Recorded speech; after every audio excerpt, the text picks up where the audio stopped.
Muy buenos días a los radioescuchas que nos sintonizan en las frecuencias de Telemetro Radio, a quienes nos ven por streaming a través de Metcongo, así como en RPC Televisión, en señal de televisión digital terrestre, y en las plataformas de Telemetro Cuarto Poder en YouTube. Bienvenidos a la emisión de hoy, lunes 9 de octubre del año 2023. En materia internacional, por supuesto, lo más importante, trágico además, tiene que ver con el conflicto en el Medio Oriente, específicamente por la incursión del grupo terrorista Hamas durante el fin de semana en territorio israelí.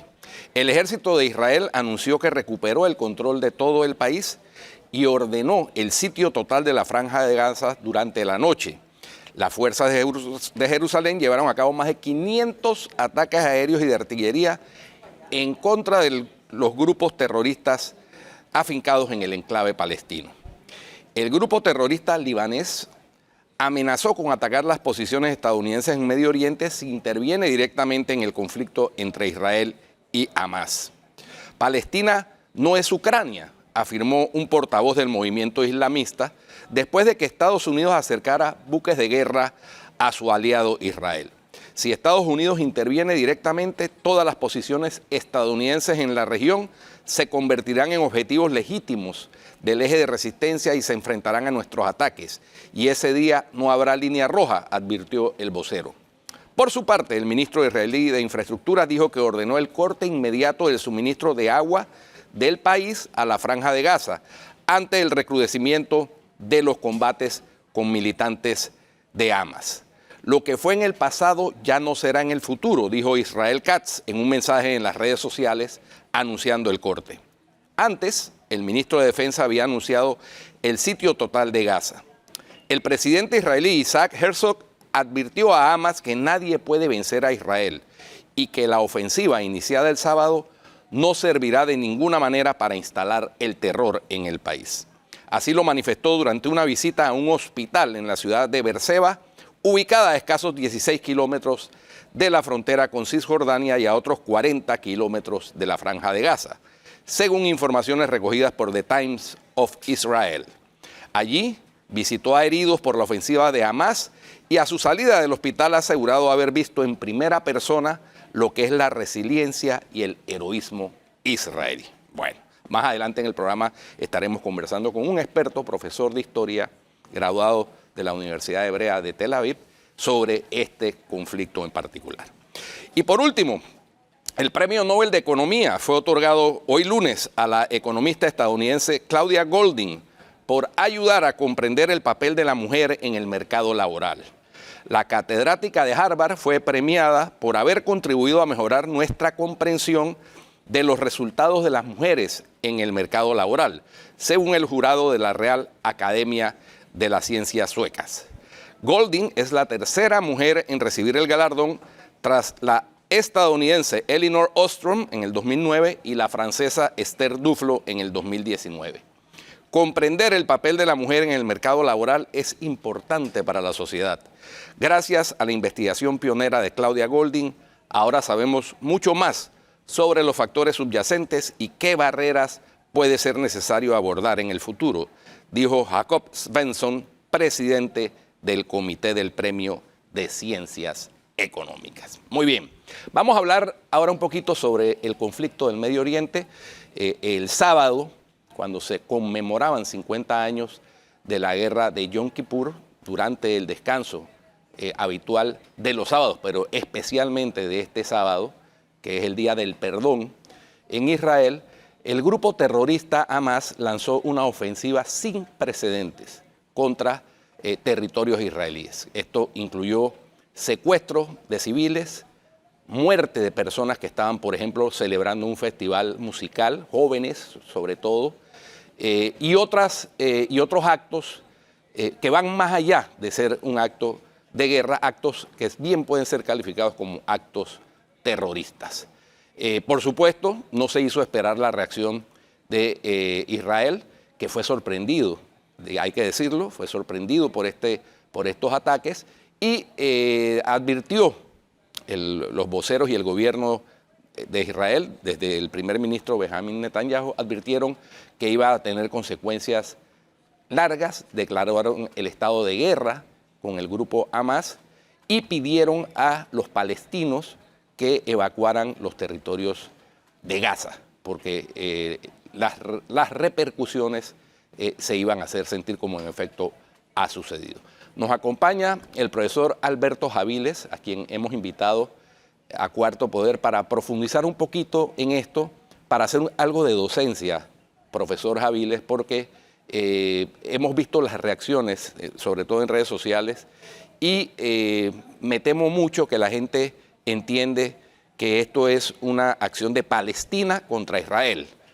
Y pierden de vista que en Palestina hay dos grupos políticos fuertes, el grupo Al-Fatah, que es el que gobierna Cisjordania, que es el que ha estado en conversaciones con el Estado de Israel desde los tiempos de Yasser Arafat, para lograr el reconocimiento del Estado palestino, y ellos reconocen la existencia del Estado de Israel. Pero hay un grupo radical terrorista, que ha sido calificado como terrorista por la Unión Europea, que es el grupo Hamas, que de facto gobierna la Franja de Gaza. Este es el grupo que ha lanzado el ataque contra ciudadanos y contra objetivos tanto militares como civiles israelíes. Bienvenido a Cuarto Poder, profesor Javiles.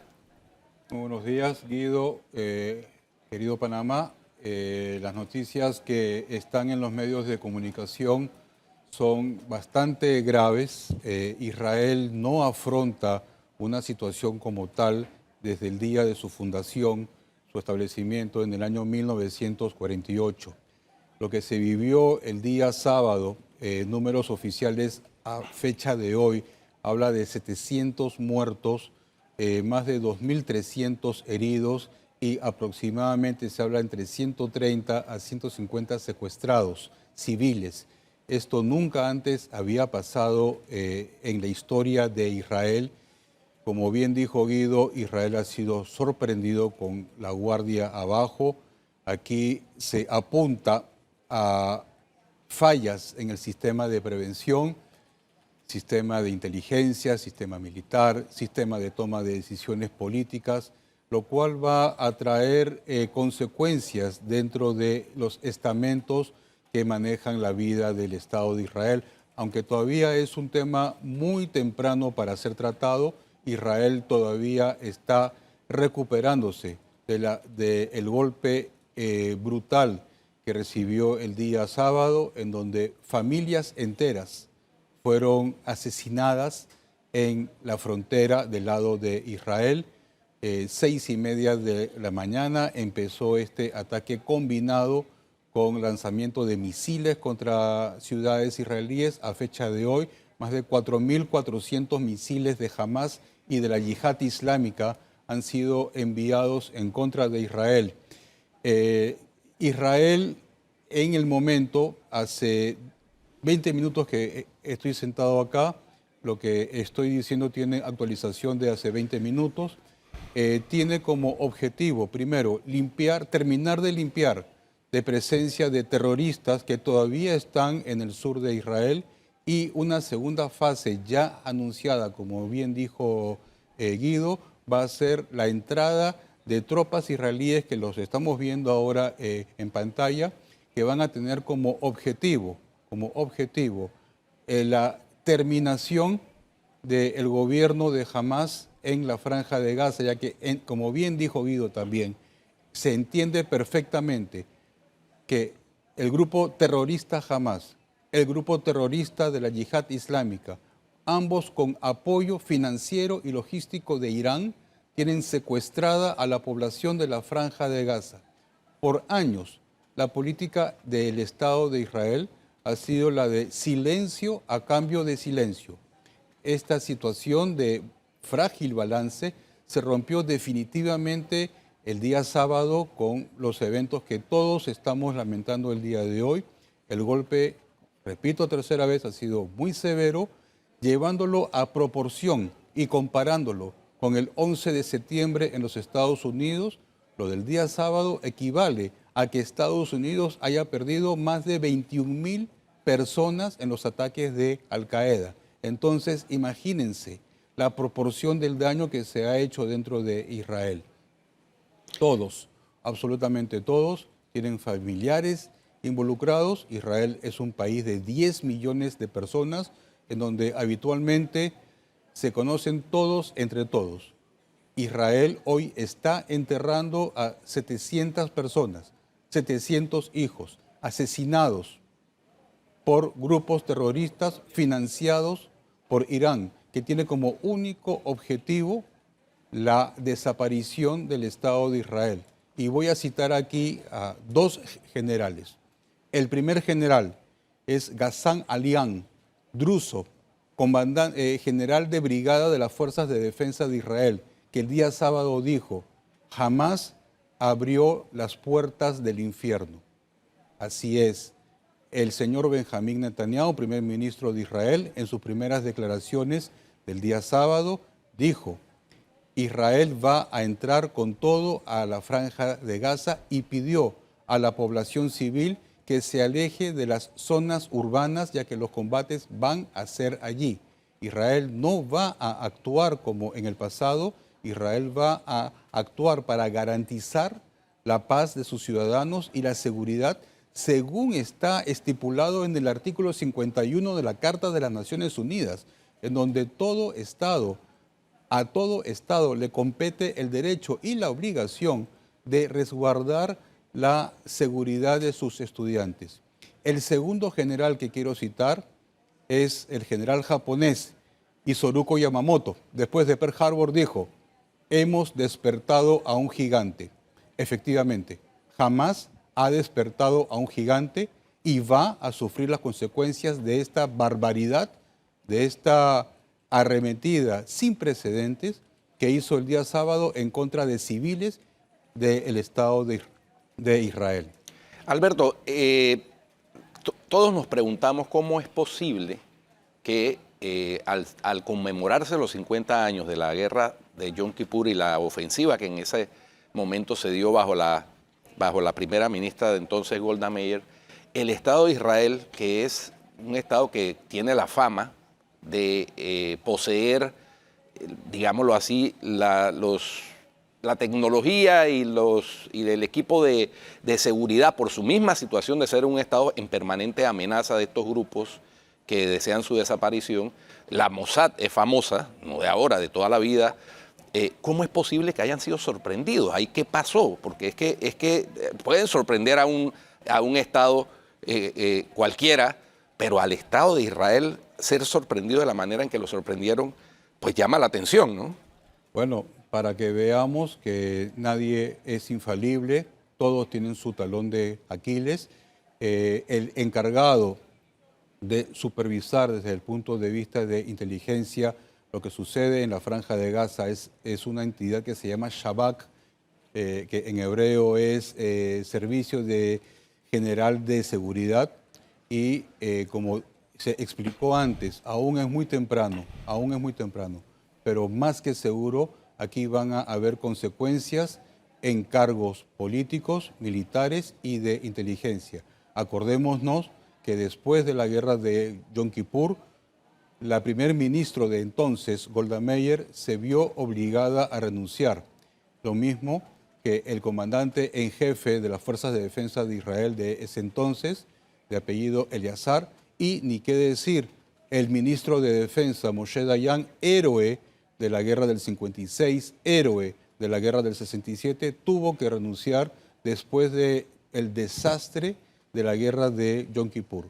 Esto, 50 años más tarde, va a traer consecuencias, pero aún es temprano. Hoy Israel está concentrando sus fuerzas, uno, para terminar de limpiar su territorio de la presencia de terroristas y, en segundo lugar, garantizar que jamás sea expulsado de la Franja de Gaza, lo mismo que la yihad islámica, y que el panorama que ha sufrido por 16 años continuos de ataques procedentes desde la Franja de Gaza no vuelva a repetirse. Acordémonos que desde el año 2005 no hay ni un militar y ni un civil viviendo en la Franja de Gaza.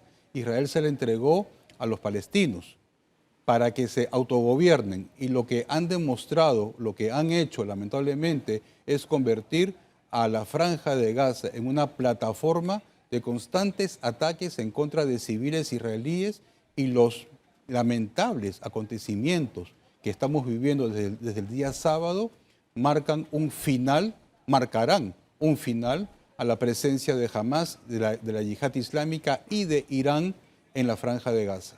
Hay analistas que se decantan por pensar que algo de esta ofensiva inusitada, sorpresiva, del grupo terrorista Hamas, tendría que ver con minar de alguna manera las conversaciones que se estaban adelantando entre Israel y varios países árabes, entre ellos el más importante con Arabia Saudita, conversaciones que iban bien adelantadas y que ahora necesariamente pues Israel tiene que hacer una pausa porque tiene que atender primero este problema, si se quiere, dentro de su territorio.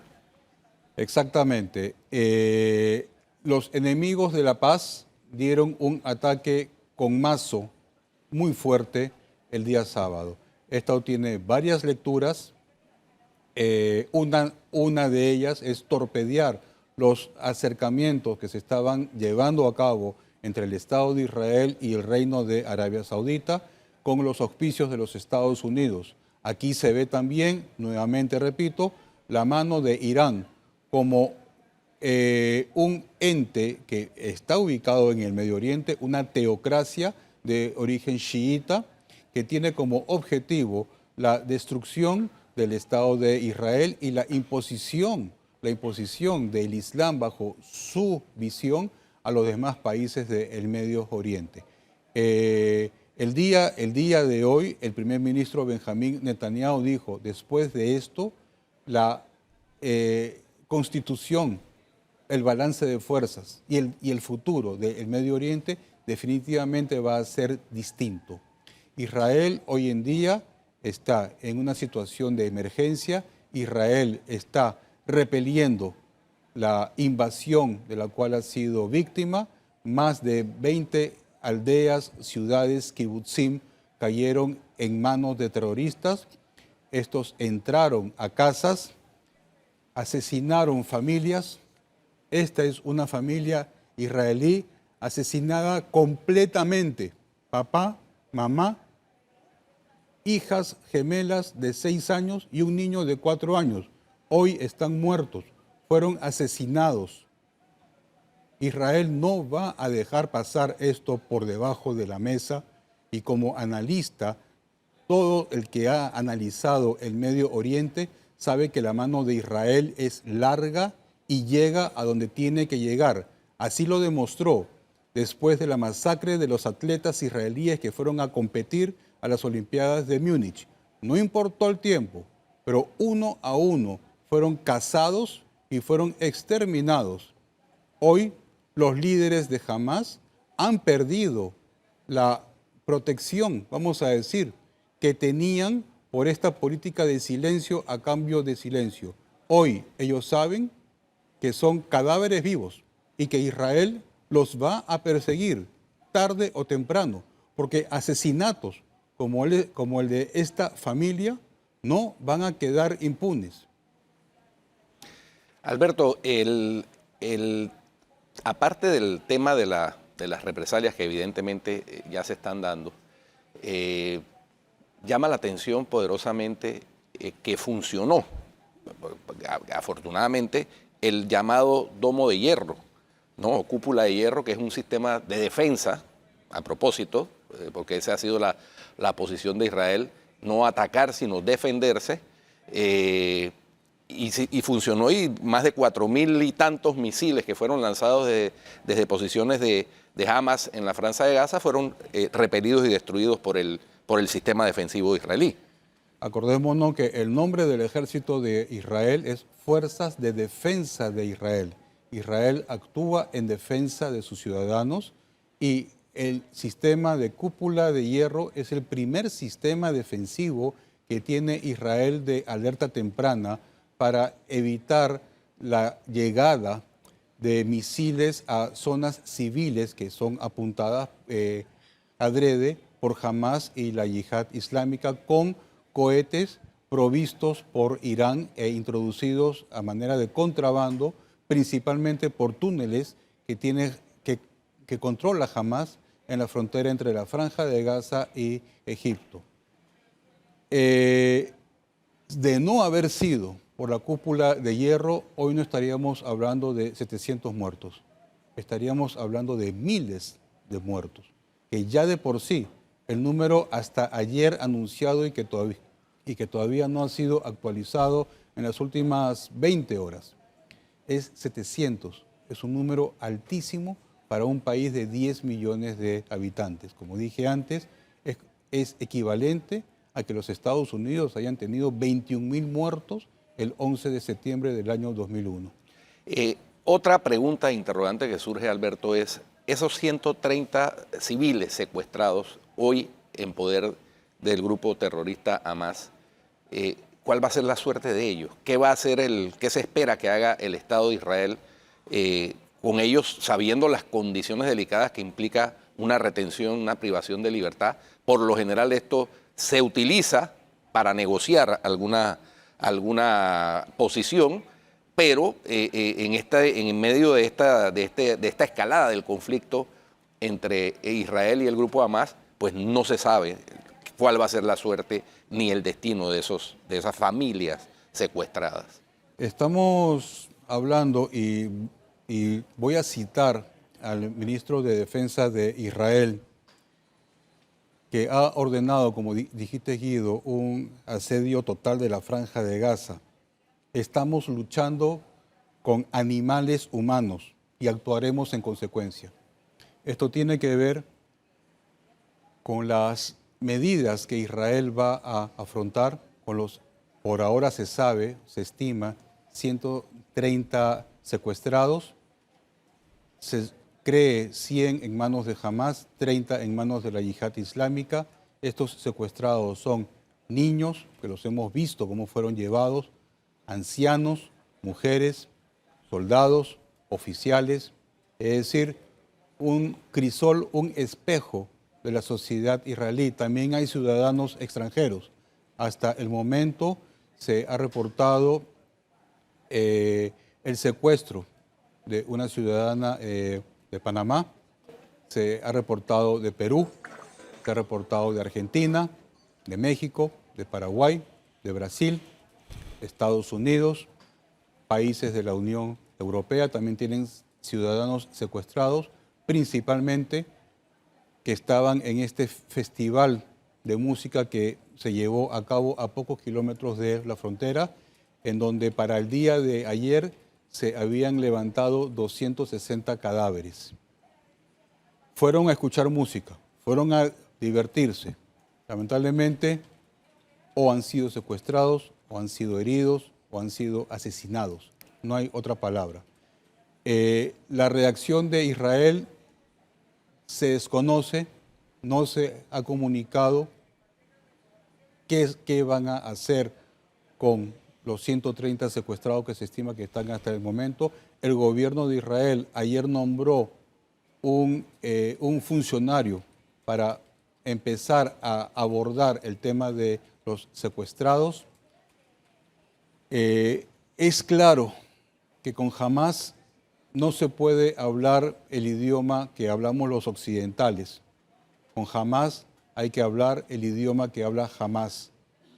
No hay otra manera de tratar con estos animales humanos que han demostrado el nulo valor que le dan a la vida humana y que si por ellos fuese, están dispuestos a sacrificar a los 2 millones de palestinos que viven en la Franja de Gaza. Una cosa que Israel jamás va a hacer, ya que Israel, como única democracia del Medio Oriente, tiene a la vida humana como valor supremo, cosa muy distinta a estos animales humanos de Hamas, de la Yihad Islámica y de Irán, que hasta son capaces de utilizar a su propia gente como escudos humanos para proteger a sus líderes, que los que no viven en Gaza, incluso como Haniyeh, vive en un hotel de 5 estrellas en Qatar y festeja esta barbaridad que sus partidarios hicieron el día sábado. Y es probable que estos 130 secuestrados sean utilizados como escudos humanos. Y es probable que Israel tenga que pagar un precio muy alto, más incluso del que ya ha pagado, para garantizar de aquí al futuro que terribles situaciones como las que se viven desde el día sábado en adelante no vuelvan a tener lugar. Bueno, muchas gracias, Alberto. Solo toca estar pendientes de cómo se desarrolla este conflicto y, por supuesto, elevar plegarias por la vida de esas 130 personas civiles que están en poder del grupo terrorista Hamas y confiar en que pueda garantizársele el sagrado derecho a la vida. Nosotros vamos a un cambio y ya regresamos con otros invitados en Cuarto Poder.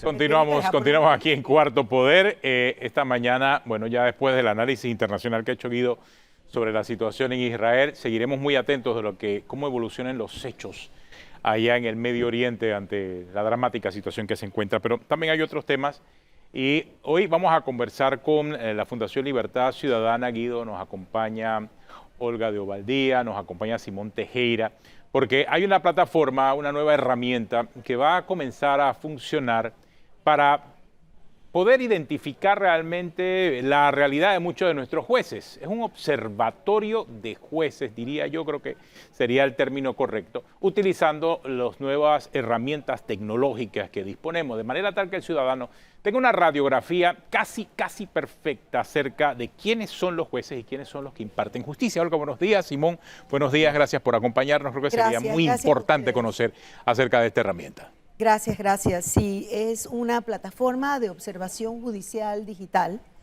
que hemos denominado Ojo al Puesto y tiene el objetivo de poder acercar la justicia a la ciudadanía desde el punto de vista y que no podemos perder ese punto de vista, como lo hablábamos anteriormente, en este periodo de la vorágine electoral que pareciera que consume todos nuestros recursos y nuestro imaginario, dejar a un lado la importancia que tiene la justicia para la democracia y todo lo que es información pública al respecto.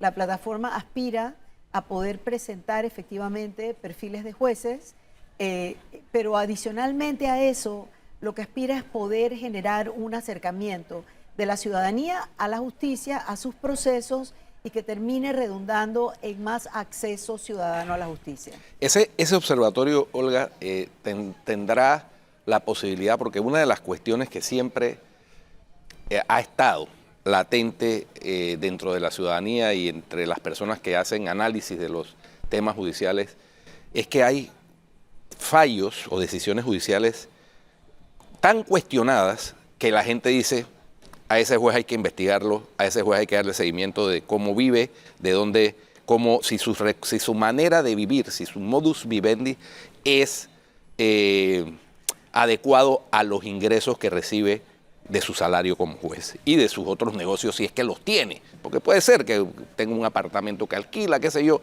porque el cuestionamiento de los fallos que terminan en algunas ocasiones siendo revocados por tribunales superiores, pero no siempre, es ese que subyace. Incluso ha habido casos de jueces investigados por corrupción.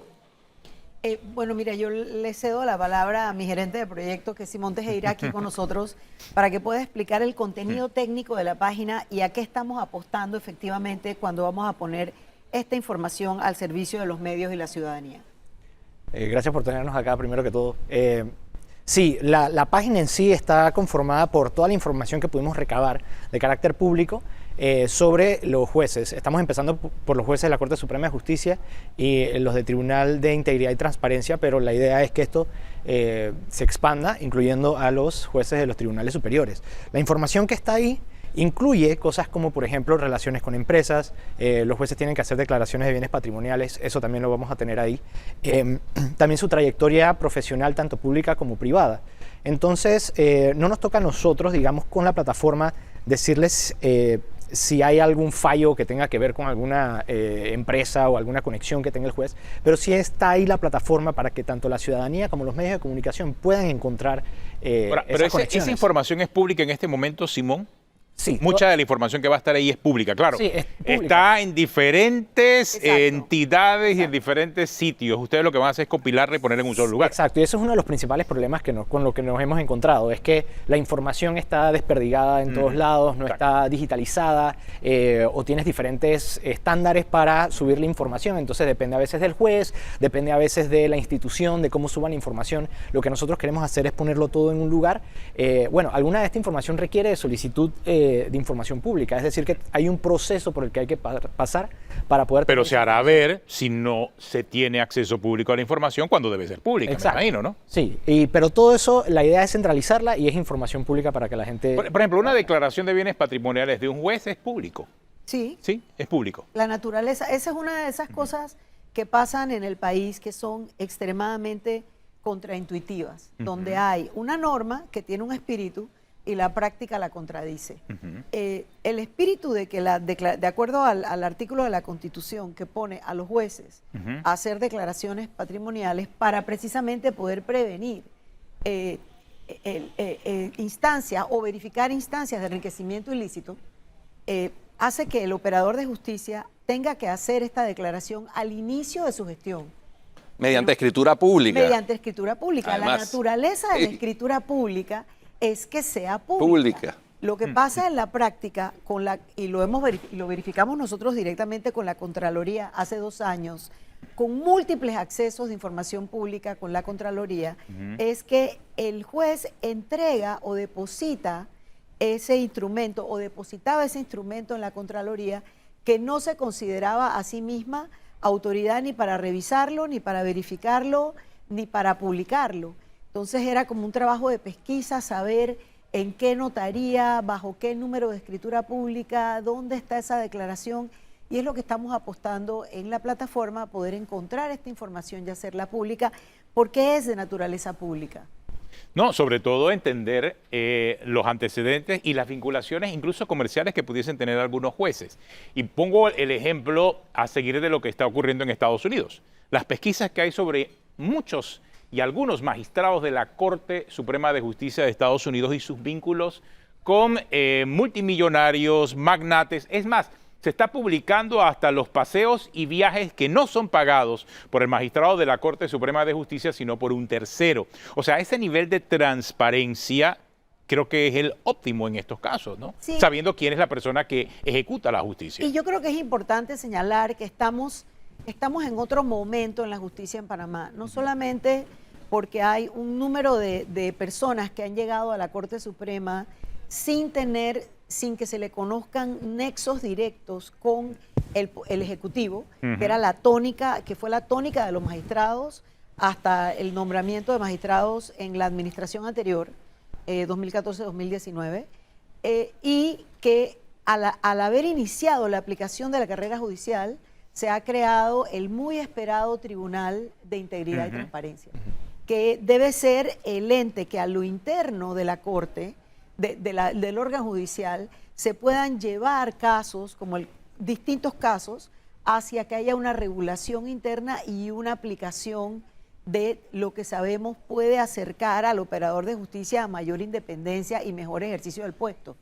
Entonces estamos apostando efectivamente a que al ofrecer esta herramienta, especialmente a quienes están haciendo observación de justicia, ya sea medios o sociedad civil o la ciudadanía en general, porque no podemos sustraernos de la realidad de lo que nos está pasando en el país, lo que hablábamos anteriormente con relación a la politización de procesos judiciales y a la judicialización de procesos que son electorales o políticos. Entonces ahí es sumamente importante poder, a través de este tipo de participación, hacerle un ojo al puesto. Aquello que está observado, aquello en lo que hay luz, aquello en lo que hay transparencia, puede, ojalá, prevenir. Bueno, pero es casos de que corrupción. esta herramienta está apareciendo en unos momentos un poco difíciles. Ahora que habla de la contienda electoral, Olga y Simón, o sea, con lo que estamos viendo, que el Tribunal Electoral ordena a 2 medios digitales de que no se puede hablar ahora ni denunciar nada acerca de un candidato presidencial. Y el silencio de la mayoría de los candidatos presidenciales. Creo que el señor Martín Torrijos me parece que sí se pronunció. Sí, esta creo mañana que, vi un tuit de sí, él. creo que ha sido uno de los pocos que se ha pronunciado, pero esto tiene unos alcances inimaginables, hablando específicamente de la manera en que la campaña del 2024 va a estar judicializada. Sí. Entonces, ¿será que no vamos a poder hablar de temas judiciales de los candidatos a la presidencia de la República? Porque resulta ser una campaña sucia. O sea, ¿dónde se describe el tema de la campaña sucia? Porque resulta que este observatorio puede entonces convertirse en una especie de campaña sucia si hay alguna vinculación con un juez de alguno de estos candidatos a la presidencia. O sea, mira los alcances. Yo creo que sería bueno poner en perspectiva lo que está ocurriendo. Y fíjate, Olga, que Totalmente de acuerdo. mencionabas algo muy importante, pero que yo lo caso con el tema que tenemos en nuestra estructura de poder delineada en la Constitución. Eso de que la Asamblea sea la que juzga a los magistrados de la Corte Suprema de Justicia. Que lo vamos a ver esta viceversa, semana. Y los magistrados Sí. son los que juzgan a los miembros de la Asamblea. Es como una disfunción de nuestra Constitución política, porque de alguna u otra manera, y traigo a colación el caso más reciente, que fue el del ex magistrado presidente de la Corte Suprema de Justicia, Alejandro Moncada, que fue juzgado por enriquecimiento injustificado, casualmente, porque en su declaración de bienes, cuando entró y cuando se le pidió que hiciera una actualización, había una serie de bienes que no podía justificar. De todas maneras, de alguna forma, ese juicio fue visto por la opinión pública como contaminado políticamente, porque quien lo juzga es la Asamblea, que es el órgano más político. Sin embargo, era un juicio por enriquecimiento injustificado y fue condenado por enriquecimiento injustificado. Entonces, muy bien el observatorio, muy bien que de los jueces de tribunales superiores para abajo pueda hacerse ese ejercicio, y también de los magistrados de la Corte Suprema de Justicia, pero sin perder de vista que a ellos, en caso de que se le detecte alguna distorsión, es la Asamblea la encargada de llevar a cabo ese proceso judicial. Si pudiera ahí hablar acerca de esas conexiones políticas que hay entre el órgano judicial y el resto de los órganos del Estado. Por ejemplo, a través de la iniciativa Ojo al Puesto también hemos impulsado proyectos de periodismo de investigación que tocan precisamente esos temas. En particular, por ejemplo, las investigaciones que tiene que hacerle la Corte a la Asamblea y cómo a veces quedan estancadas, aun cuando tienen los elementos, llámese las auditorías que hace la Contraloría, para poder avanzar. Entonces, no se nos pierde de vista, más allá de la información que podemos recabar acerca de los jueces, las conexiones que tiene la Corte con el resto de los poderes del Estado y las repercusiones que tiene eso en términos de impartir justicia, independencia y temas políticos como los que acabas de mencionar. Y creo que el caso del magistrado Moncada es un caso que dentro de todo vimos el proceso, pero lo que sucede el 99% de las veces es que no llega a ese proceso. Hay una suerte de, como si fuera un acuerdo, bueno, es un poquito especulatorio decir acuerdo. Los hechos demuestran que en realidad no se llega a procesos, ni de la Corte hacia los diputados, ni de los diputados hacia la Corte. Es muy raro lo que está sucediendo esta semana. Veremos cómo se desenvuelve. No, cuando te hablé lo que está sucediendo esta semana semana es porque dice que van a revisarlo en la Comisión de Credenciales. Así es. Pero lo que reina allí, y tú no te equivocas, es la armónica colaboración Es de dos órganos del Estado. Pacto de no agresión, no escrito. de No escrito. No importa. Y entonces se saca dependiendo de los tiempos. Exactamente, y del momento. Pero sí déjame retomar un hilo, si hay unos minutitos, déjame retomar un hilo sobre el tema de la libertad de expresión, la libertad de prensa y el torneo electoral. Nosotros ya venimos con 3 strikes en nuestra contra, en contra de la libertad. Y digo nuestra, es toda la ciudadanía que merece tener acceso a la información de naturaleza pública y los medios que tienen la responsabilidad de ponerla. La primera es que acuérdate que nosotros tenemos penalizado en el Código Penal algo que no es penal y que es el tema de todo lo que entró como una herramienta de mordaza y de intimidación al Código Penal con relación a los delitos contra el honor, entre comillas. Y ahí, inclusive allí, está la excepción de que los políticos y los que están en puestos públicos, ya sea por votación o por nombramiento, no tienen el mismo estándar ni de expectativa de privacidad en el sentido de lo que son sus actos públicos ni la rendición de cuentas. También tenemos fallos de la Corte Suprema, tenemos uno de 2014 que dice específicamente que el que está en un puesto público no puede tener la misma expectativa que una persona privada, pero en Panamá se usa al revés la ley y permite el hostigamiento judicial. El segundo strike que tenemos es la mala aplicación por parte de ANTAI de la Ley 81 de protección de datos personales. Han utilizado esa ley ignorando el contenido de la ley, artículo 8 y artículo 17 de la ley, que dice que todo lo que tiene que ver con la rendición de cuentas públicas y del uso de los dineros públicos no requiere el permiso de la persona para el tratamiento de los datos.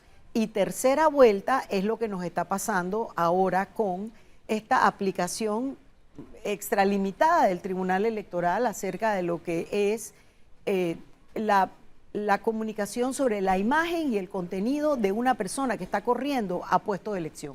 Sí, no, o sea, es realmente algo que se sale del marco jurídico, pero claro, además de la lógica.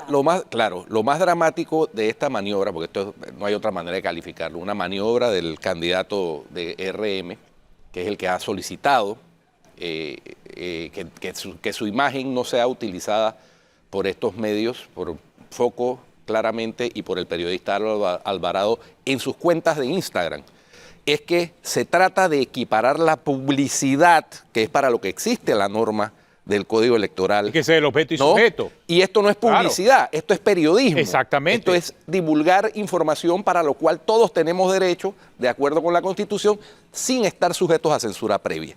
Esta tarde vamos a tener una reunión, varios representantes de medios de comunicación, con los magistrados del Tribunal Electoral, con el magistrado Junca, que es el presidente del Tribunal Electoral, para dejarle muy claro eso. Porque si bien el procedimiento establece eso, ese procedimiento es para publicidad, exactamente, no para periodismo y para información. Y para opinión, porque el periodismo tiene distintas, el periodismo y la libertad de expresión. Es que el artículo sobre el cual y aquí lo estaba revisando, se basa la resolución que emite esa sanción. El artículo 276, numeral 3 y 4 del Código Electoral, que establece que la propaganda electoral queda sujeta a prohibiciones como el uso no autorizado de la imagen personal, según lo establece el artículo 577 del Código de la Familia. Lo que pasa es que hay una excepción. En los temas editoriales está la excepción. Correcto. Entonces, no estamos hablando de tuiteros cualquiera, estamos hablando de periodistas que están al frente de estas páginas, tanto Álvaro Alvarado como los muchachos de Foco, o sea, son comunicadores. Estamos hablando de temas editoriales, porque ellos aquí no se refieren en su sanción acerca de una campaña pagada. Y eso lo establece muy claro el Código Electoral, producto no de una discusión de un año ni de dos. Tenemos más de 15 años discutiendo con el Tribunal Electoral hasta que finalmente en la última reforma admitieron el hecho de que cuando se trata de algo gratis y se trata de algo editorial hay una excepción, porque ¿dónde está el contexto de la mayoría de los candidatos a la presidencia de la República y los candidatos a puestos políticos en general?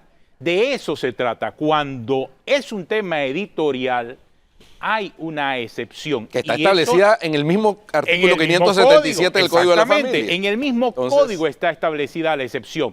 En el mismo Código Electoral, la excepción, ya te digo que no es producto de un año ni de 2 años, es tu producto de 15 años de lucha con el Tribunal Electoral para que entienda la diferencia entre el contenido editorial y el contenido pagado. Aquí en ningún momento se habla en la resolución de que esa campaña fue pagada o no se presentó en función de la denuncia original contra los comunicadores. Aquí hay un elemento que el Tribunal Electoral tiene que aclarar muy bien, porque no podemos involucionar en esta materia, y más aún siendo una interpretación del propio Tribunal Electoral que ya estaba claro en los temas editoriales separados totalmente de los temas de campaña. Y no es la primera vez que el grupo o el consorcio familiar Martinelli utiliza o trata de utilizar las normas del Código de la Familia que tienen en sí la protección de la privacidad de la familia y de los menores para mal utilizarla o llevarla al plano de la publicidad y lo político. Y ya te digo, hay antecedentes no solamente en la ley, sino en fallos, que una persona que está corriendo a puesto de elección, un político, realmente pensar que puede haber una censura previa sobre la sana crítica de parte de la ciudadanía.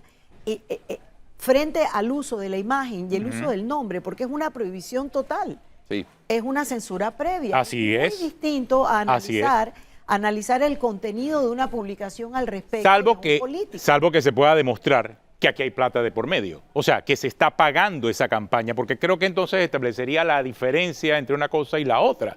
Pero si es crítica, ya sea... y este tema de crítica, no hay tal cosa como crítica constructiva o destructiva, es crítica ciudadana. El ciudadano tiene derecho a expresarse en contra de un funcionario o de un político, porque esa es la libertad de expresión. En el marco del respeto se pueden dar esas opiniones contrarias y eso no significa que haya una campaña pagada, Así es una es. opinión Y personal. adicionalmente, cuando se citan fallos, hechos y hechos públicos, hechos probados, de casos, de Claro. acusaciones, eso no significa una campaña sucia si tú estás diciendo esta persona fue sindicada de esta forma, fue parte de este cuadro criminal, tiene esta condena, tiene este caso.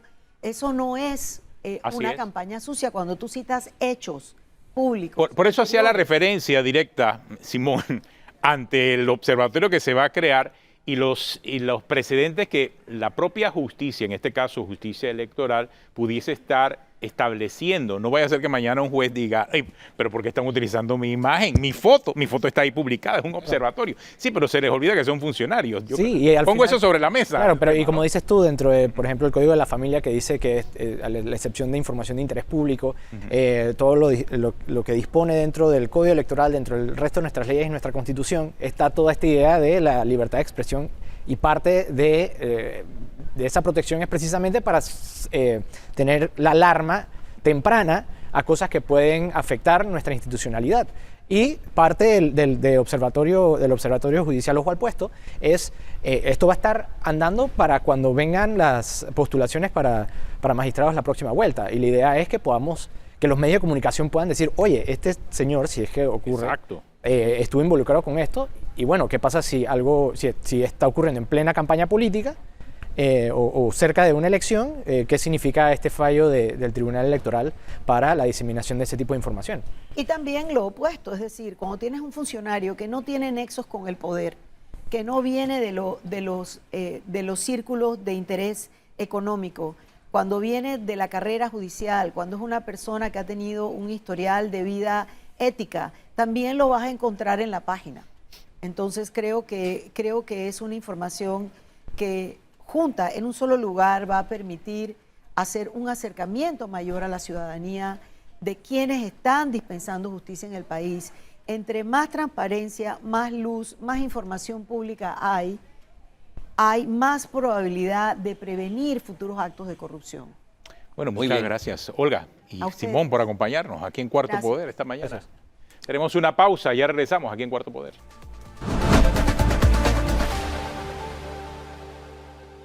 El rey de las campañas pagadas, Sí, sobre todo. él va a quejarse por una campaña que supuestamente Bueno, dice que estamos paga. de regreso aquí en Cuarto Poder. Atenógenes, Preocupados por esta resolución definitivamente. es que es una maniobra y que yo no sé qué es más grave, porque la maniobra de parte de quien viene pues es de esperarse, ¿no? Si él se ha dedicado toda su vida a hacer ese tipo de No, maniobra. yo no creo que haya una ¿No? persona que no haga más bullying que él. Bueno, O sea, aparte, digo, aparte que él tiene, o su círculo tiene, que fue denunciado por un allegado de él, por Félix No. Mulanier, un call center con varias Guido. cuentas de Instagram pagadas por él para Guido. hacerle bullying a los adversarios. Tú mismo lo dices en Crápula Films. Crápula Lo Films. decimos aquí. Así es. Después de lo que nosotros hablamos aquí todas las mañanas, sale Crápula Films e inmediatamente nos caen encima. Entonces Entonces yo no sé qué es más grave. ¿Qué es eso? Porque la maniobra, ¿Cómo se llama la eso? maniobra de quien viene, pues yo la esperaría. Por eso. Pero que el Tribunal Electoral caiga en la Eso celada es lo que me esa preocupa. de la maniobra Eso es lo que me con el preocupa. argumento de que es que el procedimiento para la publicidad electoral es ese. Que Pero el es que esto no Tribunal es publicidad. Electoral, ante las agresiones y el bullying político de parte de este candidato, vea para otro lado,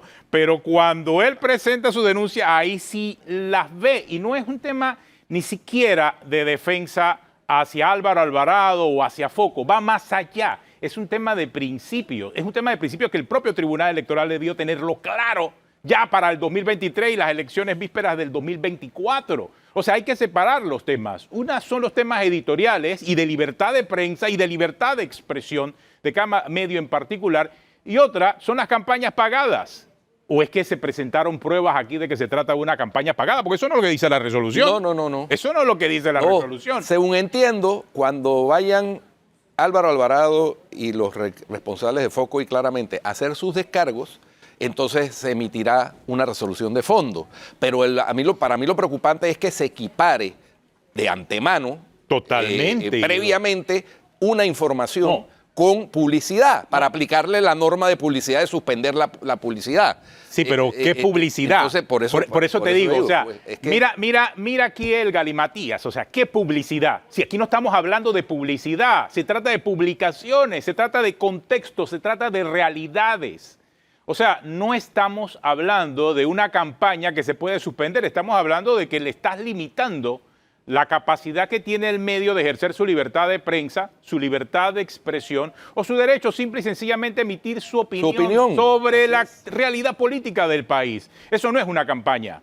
Una campaña en todo caso sería pagada por alguien, me imagino, y que tiene frecuencia y que tiene tiempo y que tiene demás. Pero el hecho de que un ciudadano se manifieste en contra de un funcionario en particular no necesariamente es una campaña, a menos que tú puedas probar que se trata de una campaña sucia pagada, de lo que en todo caso el Tribunal Electoral se cuida y califica como campaña sucia o campaña negativa. Yo creo que lo llaman de esa manera, porque aquí por un lado hablan de campaña negativa y por otro más abajo hablan de campaña sucia. Y ha habido antecedentes. Recordemos, para la campaña del 2009, la campaña interna, por ejemplo, del PRD, una cuña pero era una cuña, Guido. Una cuña, correcto, era publicidad. Una cuña en donde se usaba sin su autorización la imagen de Balbina Herrera.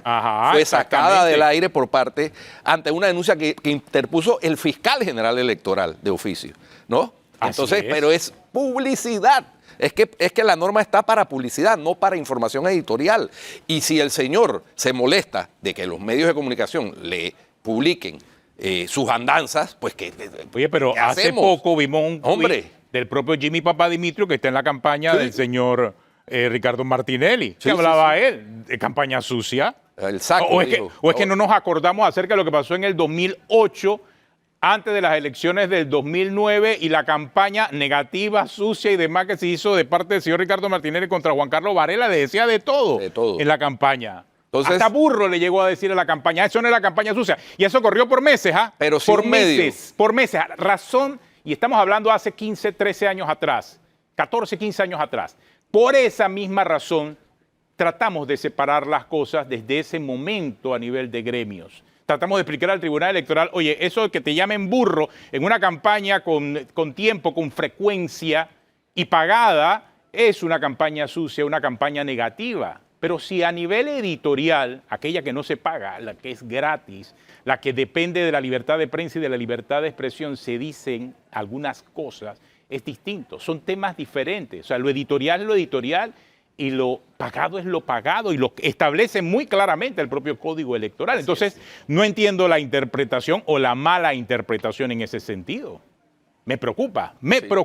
Claro que es preocupante porque esa interpretación. La Constitución establece que en Panamá no hay censura previa, que todo el mundo puede ejercer su derecho a la libertad de expresión y de opinión a través de cualquier medio sin sujeción a censura previa y solo sujeto a las responsabilidades ulteriores. Eso lo dice la Constitución Política de la República. Y en los temas electorales hay un pacto electoral, hay un pacto ético electoral y un pacto ético digital electoral que tiene que ver específicamente con ese tipo de campaña sucia pagada particularmente, pero los contextos editoriales son otro tema. Vamos a ver en qué queda esa reunión de esta tarde. Veremos cuál será. Bueno, se nos acabó el tiempo, Atenógenes. Si usted sigue en Telemetro Radio, siga con los muchachos del brunch y en RPC Televisión habla ahora con el profesor José Escobar y Delia Muñoz. Hasta mañana.